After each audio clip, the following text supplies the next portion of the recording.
네, 안녕하십니까. 박정호입니다. 네, 이번 방송은 CJ 대한통운에 대해서 이야기해 보도록 하겠습니다. 영상 하단에 좋아요 한 번씩 누르시고 이야기 시작해 보도록 하겠습니다.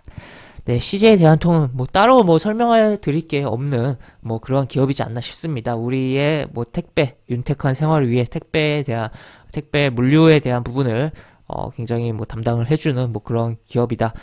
국내 택배 시장 점유율 1위 기업이다라고 볼 수가 있겠는데, 최근에 그냥 한도 끝도 없이 중간에 양봉이 좀 보이긴 하지만 계속적으로 내려오고 있어요. 계속적으로 이게 몇 번입니까? 진짜 9월달 초에 첫 거래일의 음봉 이후에 양봉이 하나, 둘, 셋, 넷, 네 번 출현하였으며 전부 다 음봉입니다. 음봉이고 사실상 이 양봉들도 그렇게 의미를 부여하기가 어려운 뭐 그런 상황이다라고 볼 수 있겠고 계속적으로 5일 이동평균선에 대한 저항을 맞으면서 움직임이 나오고 있다라고 볼 수 있겠는데, 일단 영상 썸네일 제목에도 해놨듯이 단기 저점 캔들에 대한 부분은 좀 나온 부분이에요. 일단 이것에 대해서 과연 신뢰를 많이 줄지에 대한 부분은 일단 의문을 품어 볼 수 있는 부분이긴 합니다만, 이렇게 아래 꼬리가 달리고 그리고 5일 이동평균선과의 거리도 오히려 좀 떨어졌죠. 떨어지면은 그래도 여기까지 붙으려고 하는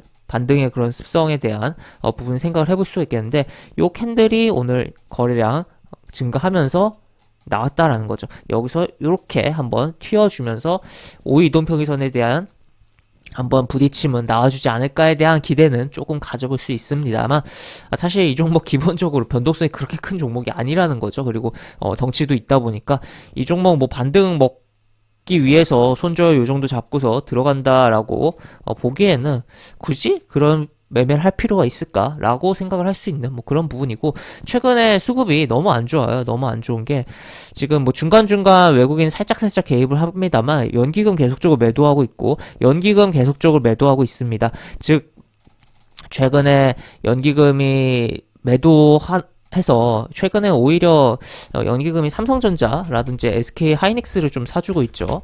그동안 보시면 연기금, 그 다음에 SK 하이닉스 이런 식으로 진행이 되는데, 그동안은 이 삼성전자, SK 하이닉스 연기금이 신나게 팔았어요. 정말 계속적으로 팔았습니다.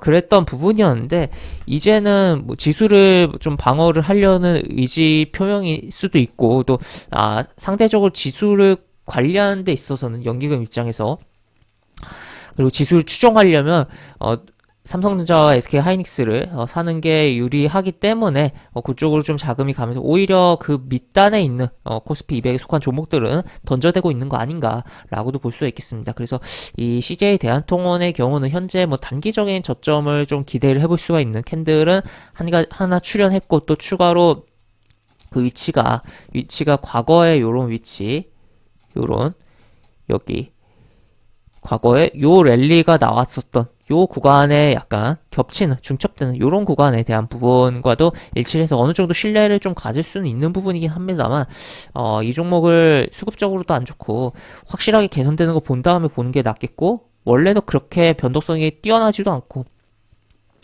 지금 물류 산업이라는 게 또 경기 침체 우려가 커진 물동량이 줄어드는 부분이잖아요. 아무리 뭐 택배고라고 해도 일반적인 뭐 택배 말고 그런 해운이 아니라고 해도 택배 물량도 충분히 뭐 줄어들 수가 있는 부분이기 때문에, 그리고 물량은 줄어들 수가 있는 부분인데 심지어 인건비에 대한 부분도 높아지고 있다라는 거죠. 그래서 그런 부분, 그리고 또 CJ 대한통운이 지금 풀필먼트 서비스 그거를 한다라고 해서 물류센터에 대한 로봇이라든지 뭐 여러 가지 투자들도 진행이 되고 있어요. 그런 비용들에 대한 부분도 물론 그게 나중에 효과를 발휘하면 굉장히 좋은 부분이긴 하겠지만, 당장 그런 비용 부분에 대한 부분도 상당히 부담이 되고 있다. 물론 이 자동화에 대한 부분은 장기적으로 굉장히 좋은 부분이에요. 하지만 어쨌든 이 기업은 기본적으로 인건비 부담이 꽤 있는 기업이다라는 것을 우리가 생각을 해봤을 때, 이런 뭐 이제 내년이면 또 최저임금이 오르는 측면도 있고 여러 가지 생각을 해봤을 때 그런 부분을 좀 고려해봐야 되지 않을까 싶습니다. 그리고 추가로 그 뭐라고 해야 될까요?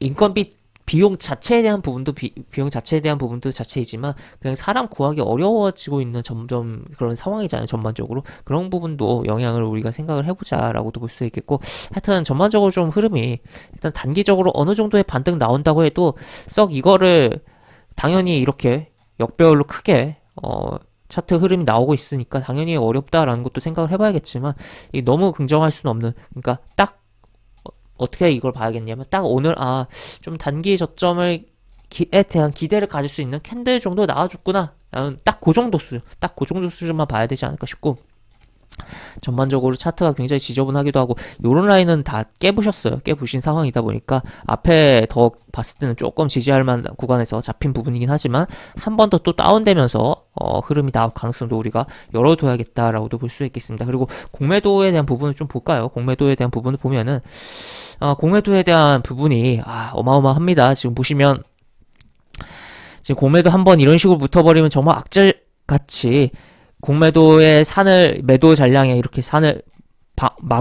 산이라고 해야 돼. 벽을 쌓으면서 정말 주가가 못 움직이게 하는 부분인데 지금 보세요. 지금 보시면 오늘 거래량 대비해서 34% 어제 금요일 기준으로 했을 때도 40몇 %. 물론 이러한 부분이 거래량 대비니까 이 비율만 높다고 해서 정확히는 좀 다르다라고도 볼 수 있겠지만 하여튼 이렇게 비율이 10%대도 정말 높아요. 두 자릿수만 돼도 높은 건데 어마어마하다라는 것을 우리가 생각을 하면서 물론 이 공매도 한 게 확정 수익을 위한 쇼커버링으로 매수 세력으로 일시적으로 변화가 될 수도 있지만 그에 따라서 중간에 양봉이 나오고 그 양봉이 생각보다 크게 나올 수도 있어요. 하지만 그거를 보기에는 하여튼 너무 공매도가 징글징글하게 붙어있는 진행되고 있는 그런 종목이다라는 것도 생각을 해볼 수 있겠습니다. 그래서 혹시라도 미보유자 분들께서는 정말 많이 떨어졌네. 그리고 이 캔들이 굉장히 단기 저점에 대한 시그널로서 이런 십자 캔들이